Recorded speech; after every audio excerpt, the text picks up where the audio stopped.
So I woke up this morning and I was listening to Etherial Goth music, and I felt this feeling of pure joy, this feeling of pure love, this feeling of serenity. It was just this beautiful feeling. And in the beginning, I felt like this darkness that was kind of cascading over me.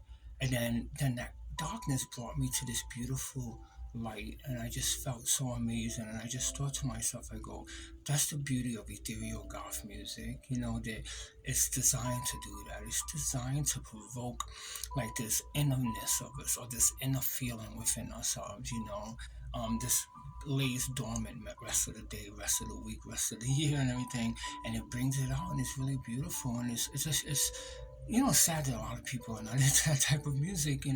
I mean, there's people that are into like dream pop music, which is the music came out of ethereal goth music and everything. But if you get into like the early 80s or mid 80s ethereal goth music, it's amazing. It really is, man. There's so much bands like Black Tape for a Blue Girl, Onto Ashes, Love Spiral Downward, Area. I mean, there's so much great bands and everything. And like I think I was listening to Love Spiral Downward, and just every song is a lot of people think every song sounds the same, but every song is really different, and it's so atmospheric.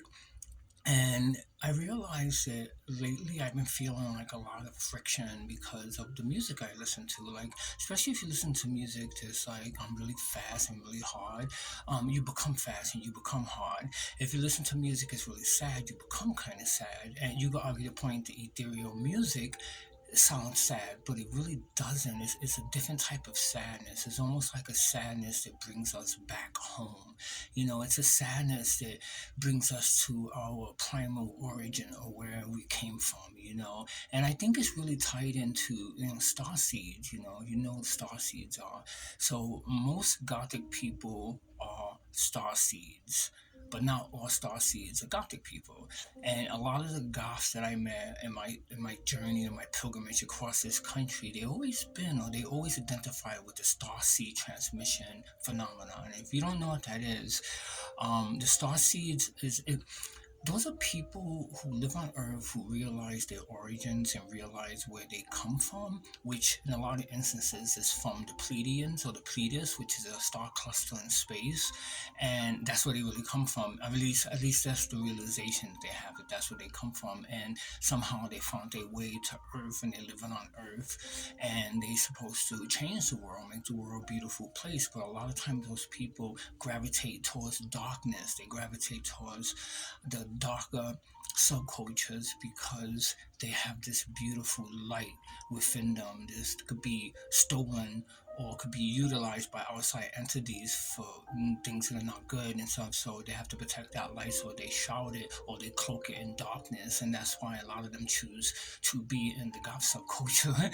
And I know this sounds really crazy and everything, but if you met some of these people like I have, and also I am a self-proclaimed star seed myself, and I know unequivocally that I come from a different, solar system, a different galaxy. We all do. We're all star seeds. We all, stardust. That's what Carl Sagan said. We are stardust, and we are. So it doesn't matter what you are, but I think the people who gravitate towards Gothic subculture realize they starseed entity living within themselves and everything, and they're healers and they're meant to change the world and everything.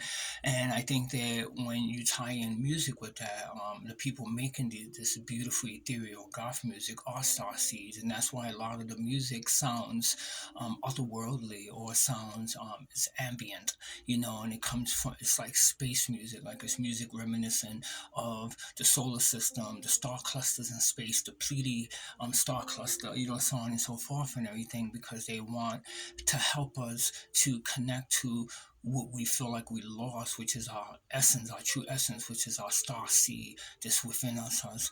And even though we're walking on earth and we cloak ourselves in darkness and we seem really spooky and we seem really weird and we're freaks and we're ostracized and we're marginalized by the broader society because they don't get us, they don't understand us, but we all know one another. We all know that we're star seeds. We all know that we are the beautiful freaks of nature and everything, and we congregate and we come together and we support one another and we love one another another, and we walk hand in hand with one another, and it's such a beautiful thing and everything. And we do it all through music, and like our music, the clubs is our church. We go to church every once in a while. Sometimes you have church, sometimes you don't, and sometimes people long to go to church. And our church is always the Goth clubs, and that's where all the Starseeds meet. And that's where we transmute, and that's where we cultivate. So it's a beautiful thing. But I had that realization when I was listening to Ethereal Goth music today. I was just like, wow, it's so beautiful. I'm gonna make a video blog about it and post it.